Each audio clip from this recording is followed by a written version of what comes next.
Hello বন্ধুরা, welcome to my YouTube channel. তোমাদের সবাইকে আমি আমার এই ছোট্ট ইউটিউব চ্যানেলে স্বাগত জানাচ্ছি। আজকে আমাদের যে প্রথম প্রশ্ন সেটা হলো কি, হায়দ্রাবাদ শহরটি কোন নদীর তীরে অবস্থিত? হায়দ্রাবাদ শহরটি গোদাবরী নদীর তীরে নয়, মুসি এই নদীর তীরে অবস্থিত হায়দ্রাবাদ শহরটি। হায়দ্রাবাদ সহ মুসি নদীর তীরে অবস্থিত, যা দক্ষিণাত্য অঞ্চলের একটি গুরুত্বপূর্ণ নদী। বিশ্বের রৌপ্যের সবচেয়ে বড় উৎপাদনকারী দেশ কোনটা? মানে রৌপ্য উৎপাদনকারী দেশ কোনটি? সেটা হলো গিয়ে ভারত, মেক্সিকো, চীন না পেরু? মেক্সিকো হলো গিয়ে রৌপ্য উৎপাদনকারী সবথেকে বড় দেশ। কোনটা? মেক্সিকো। তারপরে দেখো, মেক্সিকো বিশ্বের সর্বাধিক রৌপ্য উৎপাদনকারী দেশ, যেখানে উল্লেখযোগ্য পরিমাণে রৌপ্যর খনি রয়েছে। আয়তনের দিক থেকে বিশ্বের ক্ষুদ্রতম দেশ কোনটি? আয়তনের দিক থেকে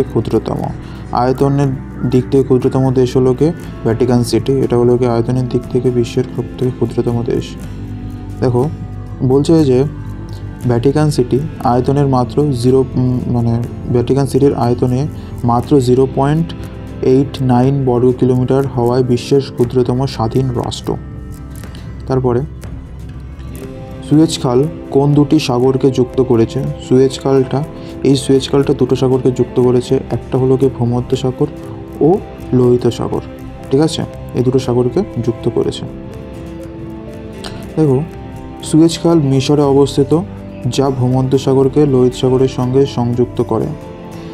এটি ইউরোপ ও এশিয়ার মধ্যে সমুদ্রপথে সংক্ষিপ্ত করে। মানে এটি ইউরোপ এবং এশিয়ার মধ্যে যে সমুদ্রপথ, সেটা অনেকটা ঘুরে যেতে হতো, সেটা অল্প একটু এই সুয়েজ খাল থাকার জন্যই বেশি ঘুরে যেতে হয় না। অল্প একটু সুয়েজ খালের মাধ্যমেই যেতে পারে এশিয়া থেকে ইউরোপে। ঠিক আছে, তারপরে পানামা খাল কোন দুটি সাগরকে সংযুক্ত করে? পানামা খাল, এটা সবাই জানো, এটা হবে অপশান ক, উত্তর আটলান্টিক ও প্রশান্ত মহাসাগরকে সংযুক্ত করে। পানামা খালটা উত্তর আটলান্টিক ও প্রশান্ত মহাসাগরকে সংযুক্ত করে।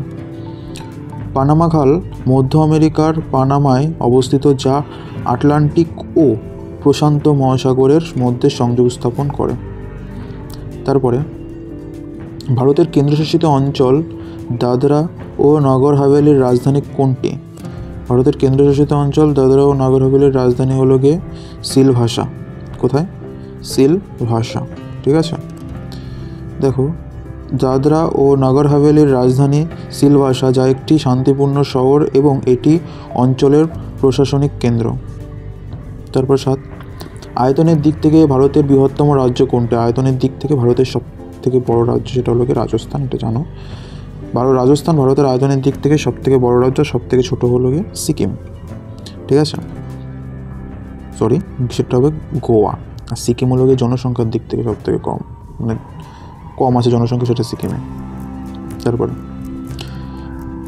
পৃথিবী দিবস কবে পালন করা হয়? পৃথিবী দিবস এটা পালন করা হয়ে থাকে 22শে এপ্রিল। পৃথিবী দিবস পালন করা হয়ে থাকে 22শে এপ্রিল। বিশ্বব্যাপী পরিবেশ সংরক্ষণের গুরুত্ব বোঝাতে পৃথিবী দিবস পালন করা হয়ে থাকে। তারপরে 9 নম্বর, ফুলের উপত্যকা ভ্যালি অফ ফ্লাওয়ার্স ভারতের কোন রাজ্যে অবস্থিত? ফুলের উপত্যকা এটি অবস্থিত উত্তরাখণ্ডে অবস্থিত। ঠিক আছে, উত্তরাখণ্ড। দেখো, উত্তরাখণ্ডের চামোলি জেলায় অবস্থিত ফুলের উপত্যকা ইউনেস্কো বিশ্বের ঐতিহ্যবাহী স্থান হিসেবে স্বীকৃতি পেয়েছে। তারপরে 2010 সালে গঠিত নতুন দেশ দক্ষিণ সুদানের 2010 সালে গঠিত নতুন দেশ, যেটা কিনা দক্ষিণ সুদানের রাজধানী হলো গিয়ে জুবা কেসি, ওটা নয় কিন্তু জুবা। ঠিক আছে, দক্ষিণ সুদান 2011 সালে সুদান থেকে স্বাধীনতা লাভ করে এবং এর রাজধানী হয় জুবা। ঠিক আছে, আজকের জন্য এটুকুই। সবাই ভালো থাকবে, সুস্থ থাকবে। দেখা হবে পরের দিন আরেকটা ভিডিওতে। জয় হিন্দ, বন্দে মাতরম।